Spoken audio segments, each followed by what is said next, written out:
y'all know what's going on. It's time for another episode of Doing Time with Joe. I'm your host, Joe Baker, and welcome to the show, y'all. Look here. Gail is in the hospital. She's in intensive care, but she's going to pull through. She seems to be straight. She's fine. But she's been shot. And she wasn't shot as a result of something that she had been doing and all this and that, right? She was shot because somebody in an opposition organization was chasing after her man in the streets. Right? Mario's a gang member. And he, for whatever reason, brought the trouble close to home. We don't know the circumstances, but let's peel back the layers on this real quick, okay? Maybe he was on his way home thinking everything was fine, and he noticed them getting behind him, and instead of diverting and going another direction, he thought he could outrun them. Maybe that's what he thought. Maybe he thought he could get away or something like that. Maybe that's what he thought. We don't know. But for whatever reason, he brought the trouble to the house. He brought the trouble to the house. And now, the girl that he says he loves is shot. The child that he says he loves and he's been a part of her life is going to have a different type of relationship with her mother, because her mother is going to have to rehab and get better and all this and that. And we don't know the extent of her injuries yet. We don't know what she's going to be able to do and what she's not going to be able to do. She has a collapsed lung. How is that going to affect her interactions with Gigi? We don't know that. We don't know that. I would imagine with a collapsed lung, you're going to have breathing problems, right? I don't know if you get 100% recovery after something like that. I don't know. But see, Gigi is still run around and play and do all of those types of things. How's her mother going to be able to do that after she comes home from the hospital? She's going to have to rehab, still get better. You feel what I'm saying? So now Mario's going to have to be around a lot more. He's going to have to be around a lot more. And in some twisted way, this is going to cause Gigi and Mario's relationship to become tighter, because she's going to become more dependent on him. Seeing him as a caretaker, seeing him as somebody that's taking care of her mom, seeing him as somebody that's taking care of her. Her admiration for him, her love for him is going to shoot through the roof. And that's exactly what happens. Because when Gail comes home, she needs a lot of help. And yeah, he got a lot of his gang friends coming over to the house, the females and stuff like that, and they're helping out around the house and all this and that. But for the first time, Gail starts to see the impact of the person that she chose to be in her life and her daughter's life in full effect. She sees these females running around the house with bandanas on. They're a little rough around the edges compared to Gail. She's seeing that they talk a little bit more edgy. They act a little bit more rough. You understand what I'm saying? So Gigi is starting to emulate their behavior and not her mom's behavior. You see what I'm saying? She's being influenced by these other women that she sees. See, she can compare herself to them. She knows she's a little girl. They're just big girls. You see what I'm saying? So she's starting to gravitate towards that type of behavior. And there's nothing, absolutely nothing that Gail can do to intercede. Nothing at this point. She's accepting the help because she needs it. You understand? But now she has to embrace the help because she's afraid for her daughter. She's afraid of what could happen because this man that she's fallen in love with brought the danger right to the doorstep. It's too far gone now. It's too far gone. So in those private moments when she's alone with Mario, she's talking to him, and now she's starting to tell him that, look, I wish you would stop doing these things. We don't need this anymore. We got enough money. Let's move away. She's saying all those types of things because she's afraid now. She's afraid of all the different things that could happen. Before, all of that stuff was cute. The money's coming in, Gigi's bonding to him, all of these different types of things. But now, it's a problem. It is a problem, and she doesn't want to deal with it. But what can she do? She can't stop it. There's nothing she can do to stop what's going on. So he tells her, look, let me get a few more things straight, And then we'll work on it. We'll figure it out. See, that's what a person tells you when we'll work it out. Let me think about it. You know what I'm saying? That type of thing, right? So here we go. He's getting deeper and deeper. And also, he's rising in the ranks. He's making more money. You know what I'm saying? He's got a lot more going on. He's got a lot more people in the streets that are upset with him because he's pushing in on their territory, him and his gang. So to appease her, with all the money that he's made, he tells her, look, after she gets healthy, he said, let's find somewhere else to live. And he tells her the areas that he wants to live in, far away from where his business is at. Because he's learned from what has happened. He's learned that he needs to live in an environment, in an area where can't nobody get to him and don't nobody know what he's got going on. Because if he lives anywhere in those areas, he's going to have problems. And that's not going to be good for him or anybody else. Especially Gigi now. And he's getting closer and closer to Gigi. He's starting to feel more protective about her. So he's got people at the house all the time, guarding the house. And what they do is set out while Gigi is gone off to school. They're smoking, drinking. You know what I'm saying? They're not being too disrespectful. But this area is not the area that they need to be in. Plus, he's got it in his head now that once I get my family, that's how he's identifying it now, moved away, this house right here, he's going to keep. And they're going to use this house to work that product. They're going to move their stuff in and out of this thing. They're not going to worry about somebody getting there to hurt them, because if you come to that house here on out in the future, you're going to have problems. You're going to have to deal with them, and they're not going to play with you. So here's the scenario. After about 6 months, Gail is healed up. She's healed up. She's able to get around better. She's spending more time with Gigi, but it's different. It's different. She's more cautious. Now when Gigi hits up these gang signs, she tells her stop doing that. Gigi is confused. She's been doing this.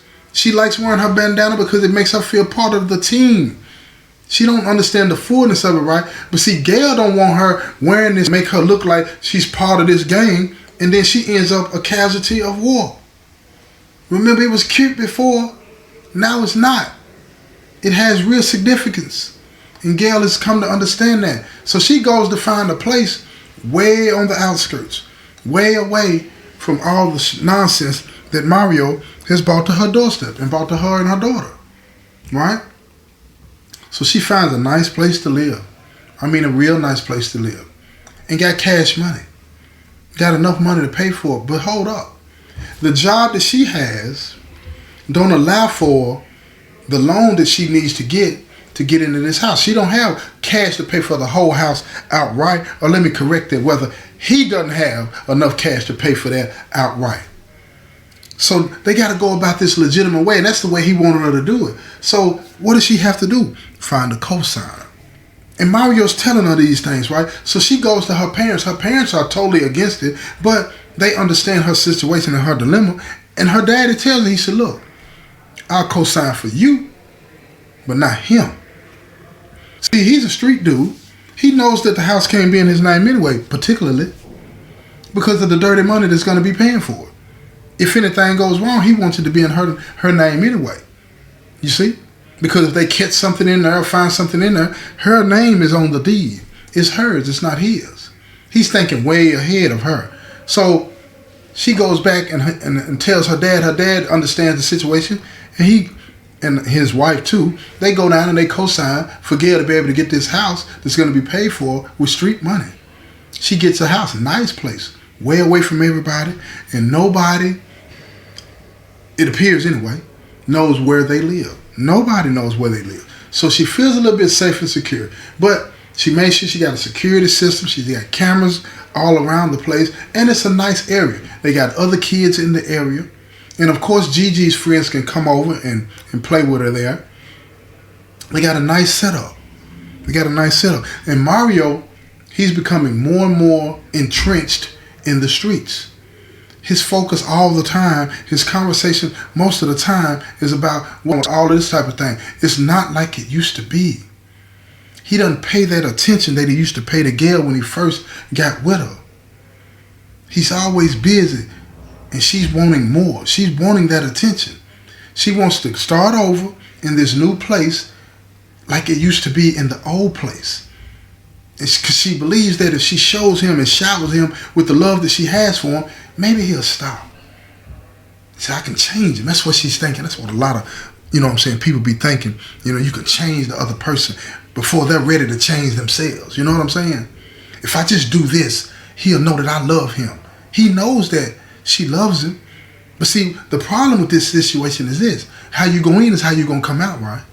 She loved him when he was in the streets. So now her trying to love him and get him out of the streets, he's looking at her like, wait a minute, you knew this is what I did. Why are you trying to change me? And then she'll back up. She said, I'm not trying to change you. I just want what's better for us. I know what's better for us, he tells her, because the stuff that I'm doing is providing for us. Who's paying for this house? Who's paying for you to live like this? Now he's doing all of this big boy stuff and making her feel all these different types of things. And that's what a lot of men do, y'all. We undervalue our women. We undervalue that the people we're involved with in the relationship we're in. We don't see them as somebody that if they're not bringing in money or the same amount of money that we're bringing in and all this and that, we don't see them as vital to the relationship as we are. We are the glue holding it together, we'll assume, right? But we totally forget what they bring to the table. It's way more. You can't even quantify it. You can't even quantify the peace of mind that, your partner can give you. No money is needed. You can't buy that. You can't buy that peace of mind. You can't buy that when she grabs your hand and makes you feel like everything in the world is going to be all right when you know that it's not. You can't buy those nights when you're laying in the bed and you're thinking about everything that's going on, and then she leans over there to you, and then all of a sudden you're snuggling, and then you forget about all of those types of things. You can't buy that. You can't buy that. But see, we forget about that.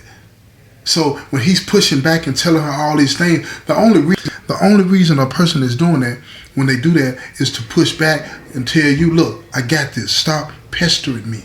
Stop trying to make me do what you want me to do. What I've been doing has been working. How else do you think we got this house? How else do you think we are able to live this lifestyle? And more important than this, what he's not saying is, if I stop, what else am I going to do? Doing this. See what I'm saying? So it's a lot of fear involved in what's going on with the individual. He don't see that he can contribute in another way. He don't understand working hard, whether you're working with your hands in the dirt or with your brain in the office, working hard, honest and legal. You can't buy that peace of mind. You can't buy that peace of mind. So now she's starting to feel some type of way about the situation that she's got herself in, and Gigi at the same time. But see, Gigi growing up. She growing up. She's going to be 7 in a minute. And now when she turns 7, she's a little bit more outgoing, right? She's still a baby though. 7 years old is not that old. But she's starting to assert herself and trying to find her identity, because she's had a lot of... Mario brings some of his friends over, the ones that he most trusted. I'm talking about that inner circle. When they come over, they don't dress the part, but she remembers their faces. So she hit them up and she talked to them in the way that they talk to each other, and they still think it's cute, but it's more serious now. And then they start saying things like, that's my little sister. You're going to be my little sister when you get a little older. And she laughs and she was like, yeah. She's embracing that. And then she'll run to tell her mama, because she thinks her mama is going to like it, not knowing that her mama is totally against it now. And when she sees her mama responding to her in a way that she did not respond when she was younger, she's confused. Wait a minute. At one time you were straight with this and now you're not. A child's mind is processing all of this at a mile a minute. Not understanding the rejection now. So the rejection that she's getting from her mama, because her mama don't want that lifestyle for her, now she's getting the acceptance from those people that don't mean her any good, but they say they love her. And they're loving her the only way that they know how. They love her the way the streets have taught them how to love. So she leans more towards them versus her mama. And now when they say something, it means more than when her mother says something. Because these are the ones that are accepting the behavior that she's learning from them and exhibiting. The behavior that makes it all good for her. The behavior that holds her to no accountability, no responsibility, because she doesn't have to right now. She doesn't understand what this stuff means. And if you want to understand what it means, you're going to have to stay tuned and come back, because it's another episode coming, I promise.